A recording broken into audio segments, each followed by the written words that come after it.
ನೋಡಿ ಇವತ್ತು ನಾನು ಕಡಲೆಪುರಿ ಒಗ್ಗರಣೆ ಅಂದರೆ ಚುರುಮುರಿದು ಸುಸ್ಲಾ ಮಾಡ್ತಾಯಿದ್ದೀನಿ. ಉತ್ತರ ಕರ್ನಾಟಕ ಕಡೆ ಚುರುಮುರಿ ಸುಸ್ಲಾ ಅಂತಾರೆ, ಈ ಕಡೆ ಬೆಂಗಳೂರು ಸೈಡು ಕಡಲೆಪುರಿ ಒಗ್ಗರಣೆ ಅಂತಾರೆ. ಇದನ್ನು ಕಡಲೆಪುರಿನೆಲ್ಲ ಉಪ್ಪು ಕಡಲೆಪುರಿ ಇದು.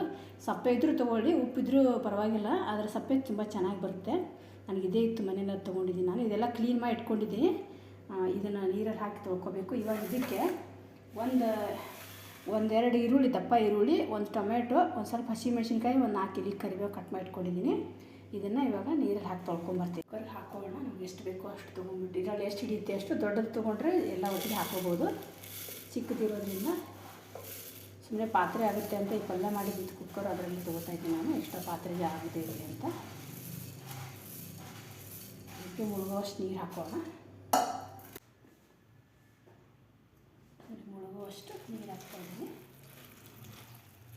ಸ್ವಲ್ಪ ತರ್ತೀನಿ.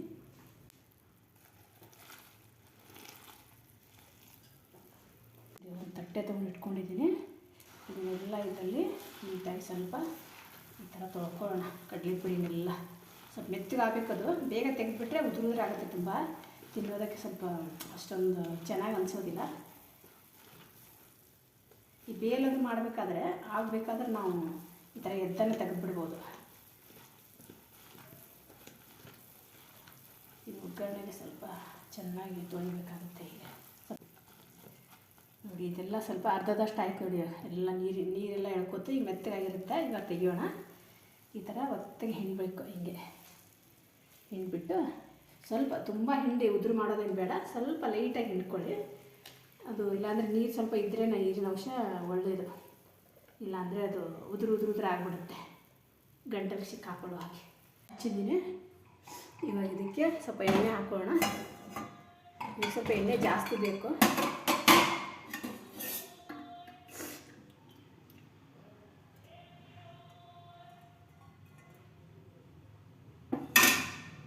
ಕಡಲೆ ಬೀಜ ಹಾಕೋಣ.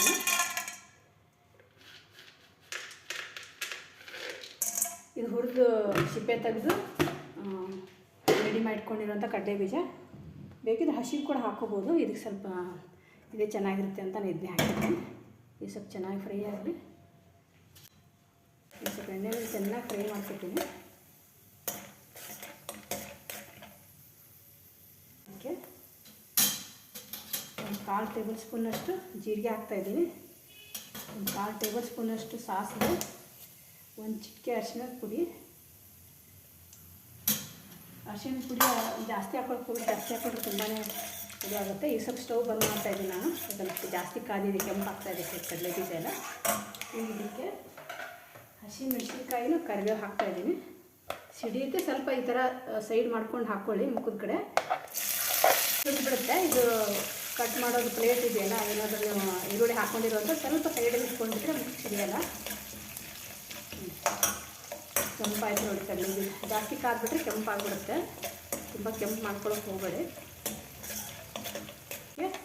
ಈರುಳ್ಳಿ, ಟೊಮೆಟೊ ಹಾಕೋಣ.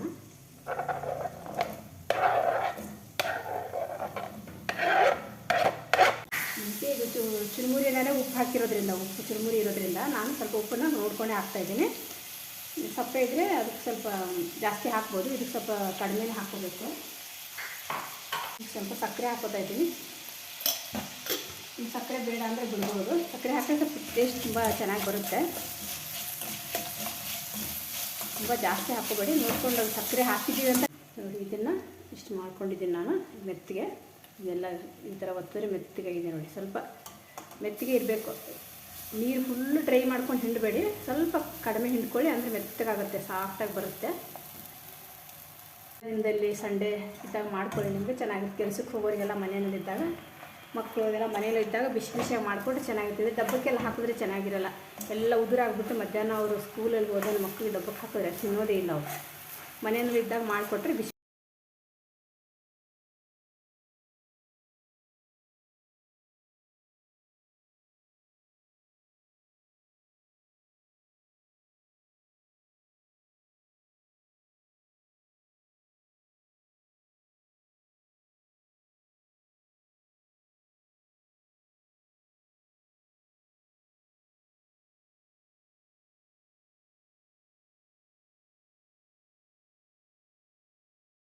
ಕೊತ್ತಂಬರಿ ಸೊಪ್ಪು ಇದ್ದರೆ ಹಾಕ್ಕೊಳ್ಳಿ. ಈರುಳ್ಳಿ ತಪ್ಪಲ, ಕೊತ್ತಂಬರಿ ಸೊಪ್ಪು, ಹಸಿ ಈರುಳ್ಳಿ ತಪ್ಪಲ ಈರುಳ್ಳಿ ಇದ್ದರೂ ಹಾಕ್ಕೊಳ್ಳಿ, ಮಸ್ತಾಗುತ್ತೆ. ನಾನು ಕೊತ್ತಂಬರಿ ಸೊಪ್ಪು ಖಾಲಿಯಾಗಿದೆ, ತರಕಾರಿ ತರಕ್ಕೆ ಹೋಗ್ಬೇಕು ನಾನು ನಾಳೆ ಅಥವಾ ಇವತ್ತು. ಹಾಗೆ ನೋಡಿ ರೆಡಿ ಆಯಿತು. ತುಂಬ ಚೆನ್ನಾಗಿ ಗಮ್ಮಂತ ಇದೆ, ತಿನ್ನೋದಕ್ಕೆ ರೆಡಿಯಾಗಿದೆ. ಪ್ಲೇಟಿಗೆ ಹಾಕ್ತಾಯಿದ್ದೀನಿ ಅವನು. ನೋಡಿ ಇಷ್ಟು ಮೆತ್ತಗಿದ್ರೆ ತಿನ್ನೋಕೆ ಚೆನ್ನಾಗಿರುತ್ತೆ. ಅದು ಸ್ವಲ್ಪ ನೀರು ಕಡಿಮೆ ಹಿಂಡಬೇಕು, ಜಾಸ್ತಿ ಹಿಂಡಿದ್ರೆ ಫುಲ್ ಹಿಂಗೆ ಹಾಕಿದ ತಕ್ಷಣ ತಟ್ಟೆನೆಲ್ಲ ಉದುರು ಹಾಕ್ಬಿಡುತ್ತೆ, ಗಂಟೆಗೆ ಸಿಕ್ಕಿ ಹಾಕ್ಕೊಳುತ್ತೆ ಅಷ್ಟೇ. ನೋಡಿ ಬಿಸಿ ಬಿಸಿಯಾದ ಚುರುಮುರಿ ಸೂಸ್ಲ ಕಡಲೆಪುರಿ ಒಗ್ಗರಣೆ ರೆಡಿಯಾಗಿದೆ, ತುಂಬ ಚೆನ್ನಾಗಿ ಆಗಿದೆ. ನೀವು ಕೂಡ ಮಾಡಿ ನೋಡಿ. ಇಷ್ಟ ಆದರೆ ಒಂದು ಲೈಕ್ ಕೊಡಿ, ದಯವಿಟ್ಟು ಸಬ್ಸ್ಕ್ರೈಬ್ ಮಾಡ್ಕೊಳ್ಳೋದನ್ನು ಮರಿಬೇಡಿ. ನಮಸ್ಕಾರ.